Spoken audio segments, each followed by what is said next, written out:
KTWU. We decided to come out to the zoo. We're going to do this once a month. Mm-hmm. Yeah, once a month. Fourth Friday of the month, weather permitting and so forth, you know. Mm-hmm. We're going to focus on a little different area every time we come out of the zoo. Today we're going to talk about the giraffes. You can watch the giraffes. Just kidding. Yes. The new exhibit, the giraffes. We will take a tour down the road there after we're done over here. If you have any questions, pop them in the comments. I'll help you. We'll help you. IQ, which is incognito Quinn, will help you. Guess we'll get started. Where are we? What are we doing? What is it? So we are at the south end of the zoo, just outside the K. McFarland Japanese Garden, and behind us is the Giraffe and Friends habitat that is currently under construction. So we should be, except for, it is a little muddy, or else we'd be out there on the exhibit, but we decided that we didn't want to get muddy. So yeah. So we are targeting to open late summer, so about August. But it's not the beginning of the August, the end of August. Have no clue. August. Yeah, that's the goal. So the project has been going on for July of last year is when we started, and it's been making a lot of progress. As you can see behind us, you can see that we have a second entry, which is over towards the west side of the exhibit. We'll start basically left to right in a sense. So the small building that's closest to us is the second entry, and that will allow for events that will be open or for school groups. So right now, if you've been to the zoo, you've seen our main entrance, and it's sometimes hard to get in if you've got field trips being dropped off, and this is a safer route for the buses to unload. Kids can come in, and then we'll get them through the gate. Sorry, everybody, we're having some issues. Okay, I'm going to have Fawn go over that again as far as what buildings are what. Fawn, I'm going to come over here, and I'm going to let you talk. Okay. I would just go ahead and start really quick, if you don't mind, about the buildings. About the ticket booth? Okay, so we're back to Giraffe and Friends. As you can see, the first building that we are closest to, that is our second entrance. And that will allow us to have it open during zoo lights for a second entrance. It'll be one of those areas that for field trips we have better drop-off that's safer for kids because you can just, the bus pulls around, drops off, and then the kids can enter. And then the next building back, which is towards the south, is horticulture. So when we decided to build Giraffe and Friends in our service area, we actually took all of Rick's space. So it was lots of woods, and you couldn't really see, but that's where all of his compost was, where he kept his rock and other hardscape materials, and that's where we kind of stockpiled all of our, in a sense, junk. So we had to clean up in order to make Giraffe and Friends. So he has a brand new barn, or not barn, I guess it's garage, and it's actually a lot better. He actually had a garage that we had moved in the zoo at least 3 times, and this time around it was, let's just build a new one. So then I'm going to somehow flip so that you guys don't have to look at my, the back of my head. Okay, so you can see the very large bur oak, and then if you go towards what would be your left, then you can see a bunch of Lego blocks in the back. They're not really Lego blocks, but that's what they look like to me, Lego blocks. So they're concrete blocks that actually assemble kind of like a Lego. And in those areas, you can see there's several different bays. So in that area, we can put the mulch and the compost, all the rocks and different hardscapes that Rick does actually have. And then if you can kind of see there's there's a guy walking, that's an orange. So he's he stopped. Okay, so if you look towards his left, you can see a ladder, and right there's a looks like metal wall with some wood, and it looks like a awning. So that is actually where the hay storage goes. So keep in mind that we will have giraffe and hoof stock. So we'll have Tommy gazelles. We will.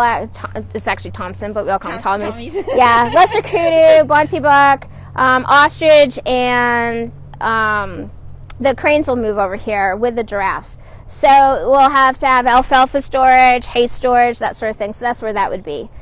So if we come forward towards us, towards the camera, you can see all these orange cones on some concrete. So guess what that is? The barn. That's the barn! Yeah, so that's the giraffe barn. So actually where those cones are is actually where you would be standing, not the giraffe. Okay. And the giraffe are, you are 6 feet above. You were talking about 6 feet Yeah, above. so you can see where the cones are. So that is where you would be standing. And then the giraffe's hooves basically are 6 feet below you. So you will be more chest level with the giraffe rather than, you know, kind of starting, well, for me, like at their knees. So anyway, so inside the barn itself, we'll have a day room, and that will be natural substrate. So that will be actually very beneficial for, especially the adult giraffes. It'll be beneficial for all the giraffes, but especially the adults. As you know, every one of the adult giraffes have some fetlock or leg issue. Right.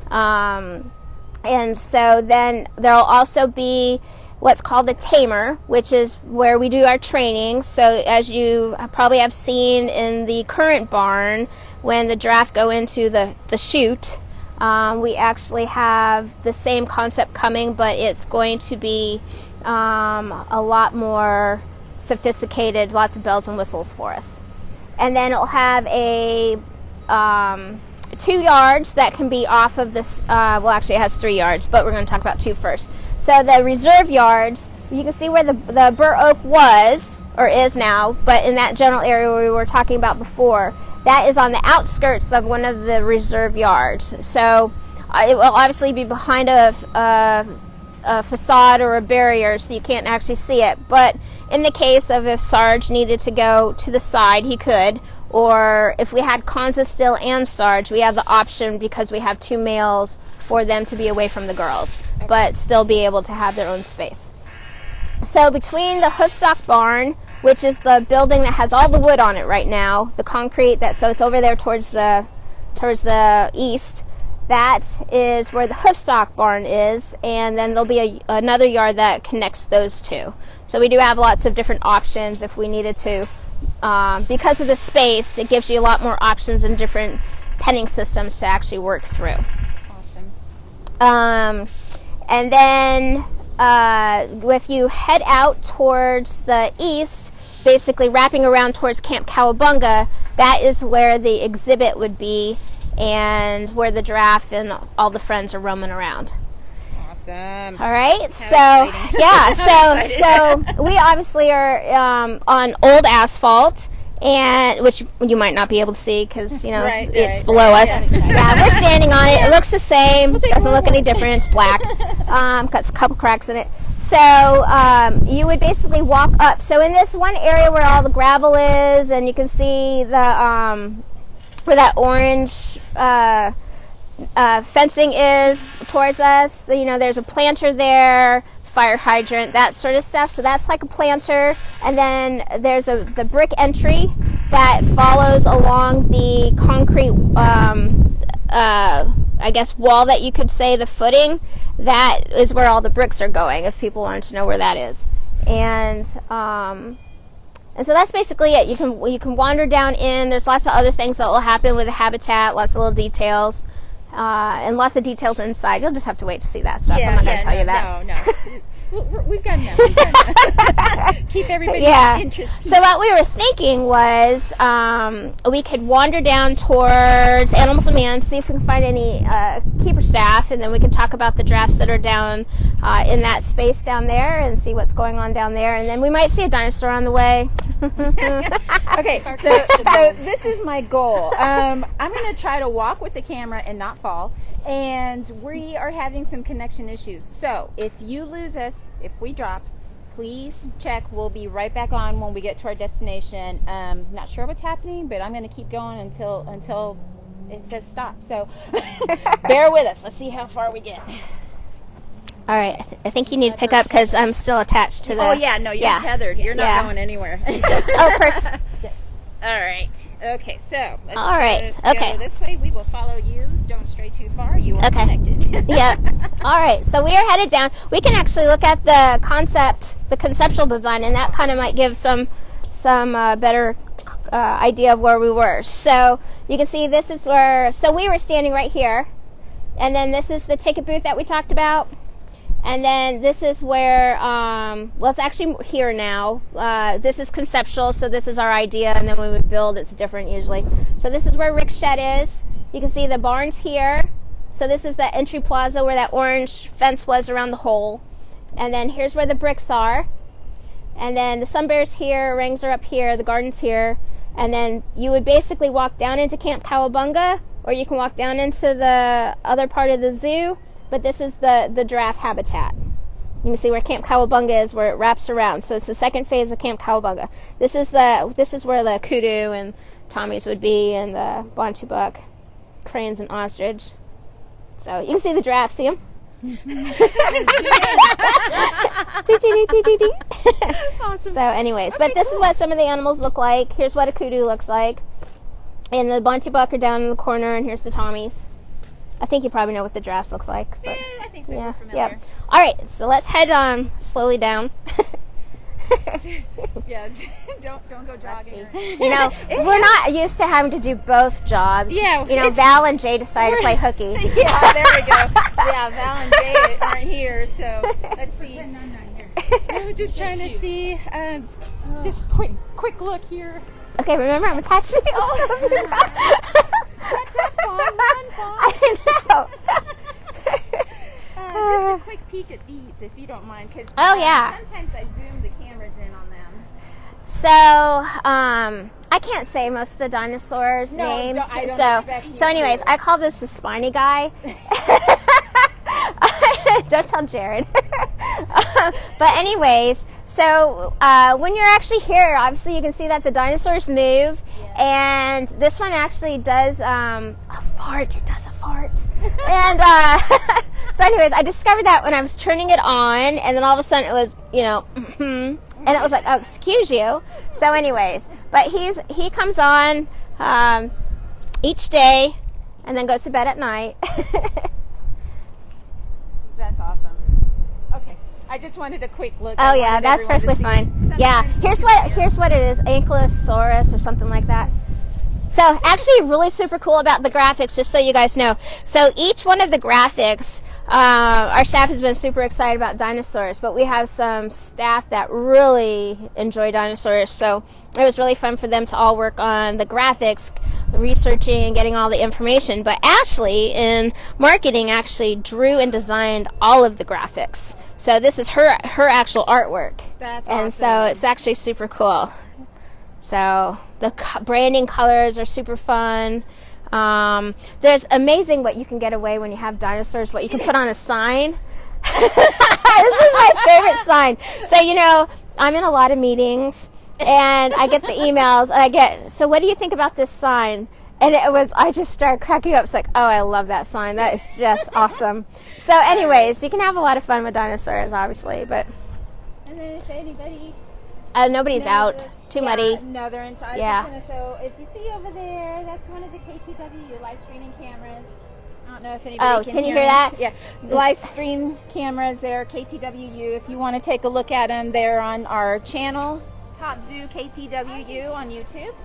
And we're gonna try to keep going. Looks like I'm still on. We're still on, Fawn. Good, Okay. good. Okay, let's see how far we get. This is the last time Val and Yeah. Jay ever leave us Val in and charge. Jay, We're we behind the listen to scenes this. making sure everything works. We have No to do more double time duty off. today. Yeah. Let's see. If you're actually looking through the cams at night, you might actually see. I'm going to go pick up this piece of trash. Yeah. So you actually might see that we have new lights in the zoo. So if you happen to catch it just right, T-Rex looks like it's Jurassic Park at night, because especially when it's been raining, it's like that misty thing, and he's just prowling, So anyways, he's been super fun to do. I've actually might have been in the bushes the other day taking photos of the two of them, like they're like, I'm sneaking up on them. So anyways, yeah. my hours are a lot different than everyone else's, Yeah, so I I can see them. So anyways, here's Triceratops and T-Rex. So these guys are super fun. I do zoom in on these guys. Yeah. So, you want to see something super cool? You're attached. Okay, keep up. I'm so excited. I want to show you something. All right, come here. Okay. Okay, look inside his mouth. He's missing a tooth. See it? Don't bite me. Wait, I can't keep up. It's okay. He'll come back down. Look out. T-Rex is going to bite you, too. Yes, See it? He's missing a tooth. That's why he's screaming. I swear that's why. And he agrees. He's right there. See him? That's it. No. Okay, we're getting attacked. Okay. We're getting attacked. They're just saying hi. That is awesome. So awesome. Okay, where are we headed now? Okay, let's go to A&M. Okay. Excuse us.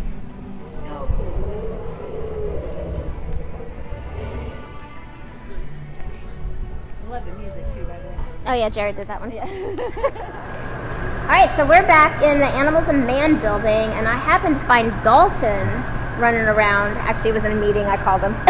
Yeah, it's okay. I got him out of his meeting. So anyways, he's going to talk about what's going on with each one of the giraffes and try to get some of your questions answered. Awesome. Yeah, so we have a lot of different things going on with all of the other giraffes. Obviously, kind of the rock star right now is Abby, with all the stuff going on with her. So I'll kind of just start with her. Basically, we're having a problem with her front left fetlock. Yeah, we can go in there if you want. We're having a problem with her front left fetlock where she has lots of inflammation and lots of trouble walking on it. So you'll probably see in the video she either holds it up or she has a limp when she walks. It kind of pops in and out. So that fetlock is basically essentially like a wrist joint in humans. It's about the same type of thing, a wrist or an ankle. It's that same type of flexion. It just operates a little bit differently for them. So we're trying several different things to see what we can do about that. We don't know the direct cause of all of that inflammation and the obvious pain for her. We know that it is not a bone issue because we're able to do lots of x-rays through lots of training with her, and we have no evidence of any kind of bone issue whatsoever, so that's a good thing. We do know that we're assuming that it's probably a soft tissue injury just because we haven't found any bone related things. So we've tried several different experimental things, including ultrasound technology. Unfortunately with that we couldn't penetrate the skin because they have very thick skin compared to a human. So we ran into the issue that we cannot see through the skin like we could with a human. So we still haven't found the exact cause of the issue, and we may not, but we're trying all of these experimental things to do so. So you may see her with a brace or different types of compression wraps, and then we may be applying ointments or all kinds of different things that Abby allows us to do and volunteers for, just to see if we can get that swelling down and maybe get some pain out of there. So currently she has a brace on. She does get some ointments that are hopefully reducing the swelling a little bit, and she does get some cold laser therapy, which is supposed to stimulate cell growth and quicken the healing process. So she gets that frequently, as does Hope for one of her back legs. She has a similar issue on one of her back fetlocks. And then we are currently working on blood draw training with Elizabeth, or Liz as we call her. So you might see us poking her neck and doing things like that to just get her used to us messing with her neck and that kind of pressure that a needle would provide. And we just want to get that blood for the same reason that we would get human blood. We just want to make sure that they have a nice baseline in case we need to draw it when they're feeling sick or something. And we just want to know what's going on while she's fine. And then we are working on hoof trim training for all of them. So just like a horse, they need their hooves trimmed regularly just to make sure that they have no overgrowth, to make sure they have no pockets where bacteria or rocks could get stuck in there and cause any harm or abscesses to them. So we're doing lots and lots of training. We dedicate over an hour a day specifically just to training the giraffes. not even the hippo or the elephants or any other animals we work with. So, do you have any questions? Yeah, there was one on here. Let me see. It says, question is this like humans will flare now and then and treat it as it affects her? She'll have good days and not so good days. Yeah, I mean, essentially, yes. It is a thing that is chronic, so it will always be there. The level that it affects her is probably what you would consider day to day, where she would have good days and bad days. If she spends a long day in the yard where she's running around a lot, she's probably going to come in limping a lot. Just like if we spent a day out for a run or walking around the zoo and we had a sore ankle, it would be basically the same thing, where you do have good days and bad days. So it can be day to day. We're treating it as if every day is the same, just because that works better for us as a baseline, that we know if our treatments are working. So we're basically giving her around-the-clock treatment for that. But some days it might feel a little bit better than others. And then it says, Sarge's training looks like it's going really well. How are you feeling about his progress, trusting you all more? So Sarge is training really, really well, and we're really proud of all the progress that he's made, because when we first started with all of this, Sarge was very reluctant to do anything. Okay, sounds good. Okay, you are back on. Okay, so hopefully we're back and good to go. As I was saying about Sarge and his progress, we are very proud of the progress that Sarge has made with his training, and everything that he's accomplished so far. He is kind of like the shy guy in a sense. He's very brave for a lot of things, but he's very standoffish for being touched. So that's where we're at right now, and we are making progress. We're currently able to touch his hoof with both of our hands. Once we get into those fur areas, that's where we're having a little bit of trouble, just getting him used to that. But we are so incredibly proud of Sarge and everything that he's accomplished so far. It's really, really cool to watch the difference from years ago to now. He's a really good boy. He's awesome. We love him. He's a favorite. Well, they're all favorites. Oh yeah. We are very attached to these. Can we see, let's see, Abby's leg? Yeah, so if you want to come right over here, she's actually kind of presenting it for you. So it is all wrapped up right now, and that is just like a standard equine brace. They're probably pretty common in the horse field. So this is actually the largest size possible. So, I mean, I would assume that this is probably more for like a Clydesdale than a giraffe. But we make it work, and it has a lot of added structure that's kind of behind the fetlock. It's kind of hard to tell, but there is almost like a weighted thing underneath her fetlock, and that's just helping support it so that she doesn't bend it as much and stress those tendons that might be an issue. So you can see her holding it up right now. She does that quite often, and it's just kind of a sign, and one of the first signs that we actually noticed when we kind of picked up on this issue that something was wrong. It's kind of a sign that she doesn't want to put weight on it, so it might not feel the best. All right. Yeah, Hope's going to come over and say hi.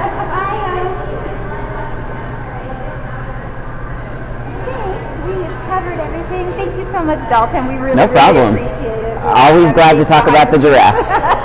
All right. And I will take that. Okay, I don't know where the clip is at, so it might be easier. Thank you. Thank you, thank you, thank you. Hopefully I covered everything. Yes, I think you did. All right, everybody. That's about it. We're going to go ahead and go off. Sorry for all the lives. Hopefully the next time we won't have this many drop-offs, but thank you so much for joining us, and we'll put links on here for our YouTube channel so you can watch the live streaming cameras. Bye-bye. Thank you.